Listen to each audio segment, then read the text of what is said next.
All right, welcome everyone. Let's dive in, shall we?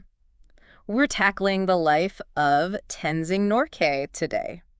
The first Sherpa, of course, to reach the summit of Mount Everest. For Sherpa to summit Everest, yeah. Now, we've got this fantastic article here Yeah. that really digs deep, beyond just the climb itself. Oh, absolutely. It's about Tenzing the man, his life, what shaped him, and even the aftermath. The fame, the controversy. Right. It's a story much bigger than just the mountains, isn't it? Yeah. It touches on so much, how cultures see the world, the dynamics between the East and the West even. And here's this individual, Tenzing, right in the thick of it all. Exactly. I mean, think about it. This is a guy who went from literally herding yaks Yeah. to becoming a global icon. How does that even happen? It's quite the journey, I think, to really grasp that transformation. We got to go back to the start. The beginning, yeah. Tenzing's childhood. Yeah. Up there in the Himalayas. Harsh environment, to say the least. That connection to the mountains, that resilience, it's all rooted there. It's like the mountains were calling him, right? From day one. I mean, he was born practically in Everest's shadow. He was, in a village called Tommy, 14,000 feet up. Just imagine growing up with that as your backyard. No kidding. And then you've got those two stories about what drew him to Everest specifically. One's almost mystical, right? Yeah. Monks saying he'd climb the mountain where this Buddha god lived. Right? But then there's that other story, more down to earth, tennis losing as a kid, seeing these climbing expeditions and just feeling that pull towards the summit. It is interesting, isn't it, how those two ideas, almost contradictory, could coexist. Totally. The spiritual side, the prophecy, and then that practical ambition. Right. And, later on, when Tenzing is a global figure, the way he handled his faith, his Buddhism, it shows just how much he was navigating between worlds. His Sherpa identity, being Indian. Not an easy path. Not at all. To understand his journey, we got to picture Darjeeling, bustling hill town, center for all these Himalayan That expeditions. was Tenzing's base, right? Exactly. Played a huge role in shaping his life. It was almost like a magnet for young Sherpas seeking opportunity. So at 19, Tenzing does what many dreamed of, runs away to Darjeeling. All in that well-worn path, yeah. Darjeeling was a chance to break free, I guess, from the hardship. Absolutely. And for Tenzing, it was the gateway to his mountaineering career. Starts off, doing odd jobs, anything to get by. Right. And then boom, 1935, he lands a gig as a porter for a British Everest expedition. Turning point. Huge turning point. He's soaking it all up. The knowledge, the skills, literally learning the ropes. And get this, he was known for his cooking. Wait, the guy who conquered Everest was a great cook? That's kind of awesome. Apparently. But yeah, his reputation grows, more expeditions. And he crosses paths with other remarkable Sherpas. One in particular, Tharkay, also a famous Sirdar. Okay, so Sirdar, that's foreman for a climbing party, right? Exactly, leading the Sherpa team. And Tharkay, he was a legend. So how did these two guys compare? Tenzing and Tharkay, both top climbers. Well, they both started around the same time, but their styles, personalities, very different. There's this description from an Indian reporter. He called Tenzing debonair and smiling. Said he had the unquenchable fire of adventure in his eyes. Wow, okay, quite the picture. What about Tharkay? How was he described? Quiet and sure, with a gaze that reflected, and I quote, a solid dependability like Everest. So both exceptional, but in their own way.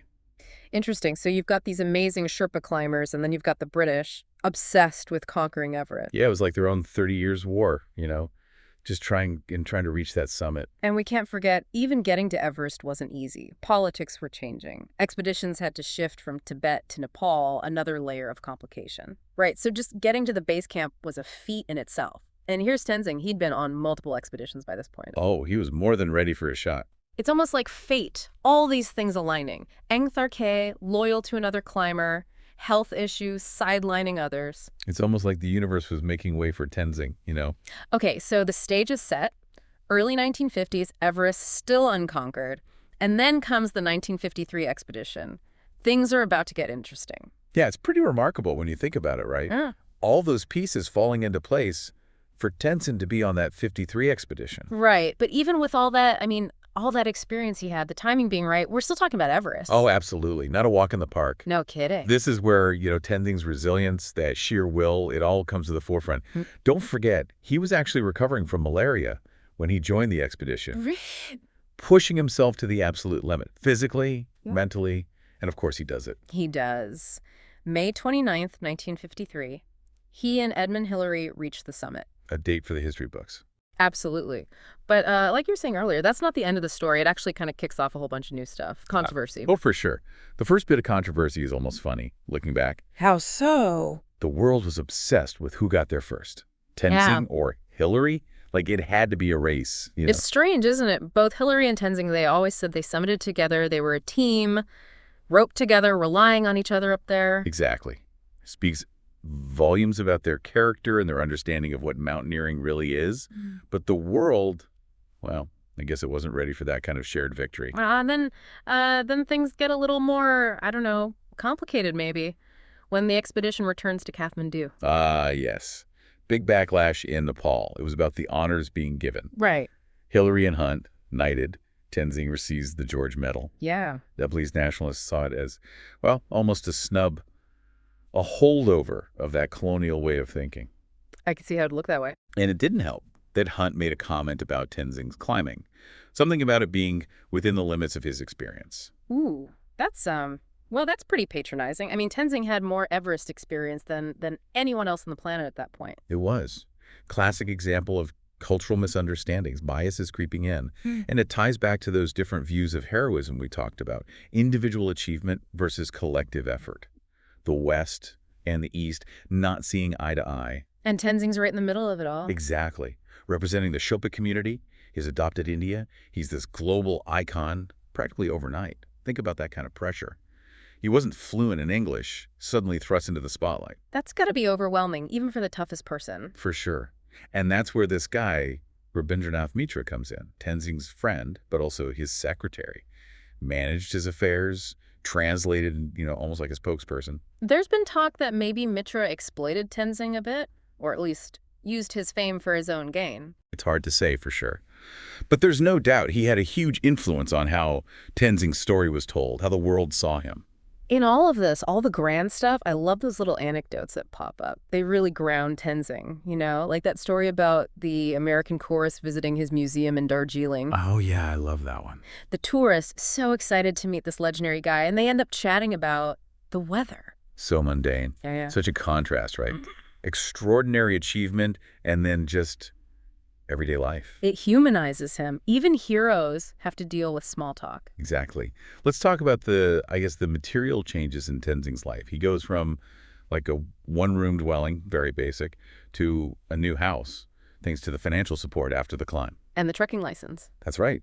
Big deal in Darjeeling back then, I guess. But it's fascinating, right? You're talking about someone who went from earning a few rupees a day to, hundreds of dollars a month, which... By Sherpa standards, he was incredibly wealthy. Huge change. Yeah, and, not everyone was happy about it. Some Sherpas felt he'd become too high-hat, out of touch. That anecdote about his dogs always comes to mind. Oh, yeah.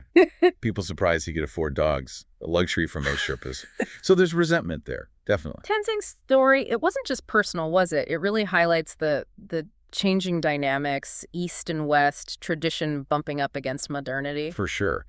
But to his credit, Tenzing never forgot where he came from.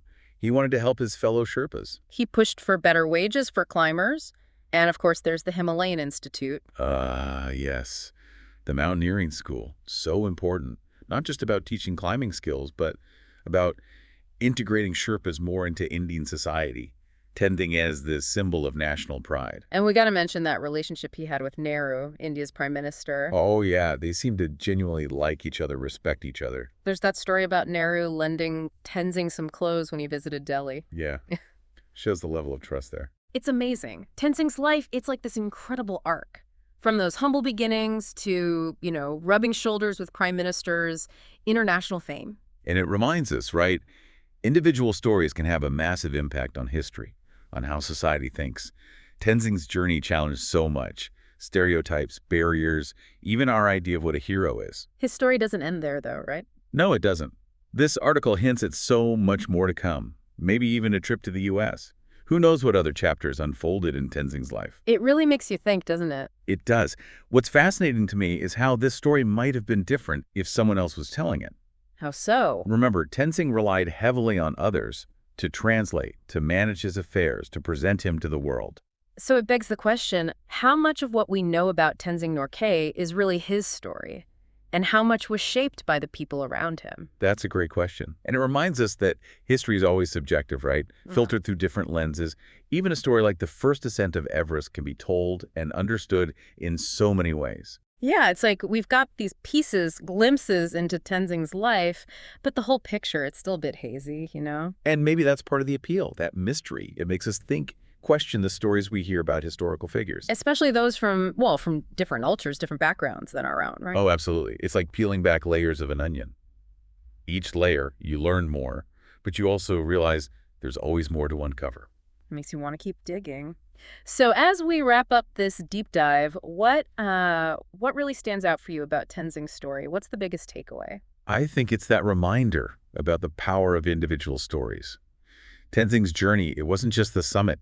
It was about breaking down stereotypes, Cool. bridging those cultural gaps. And inspiring others, right? I mean, his story, it still resonates today. We're still wrestling with all these questions, representation, what it means to be a hero. For sure.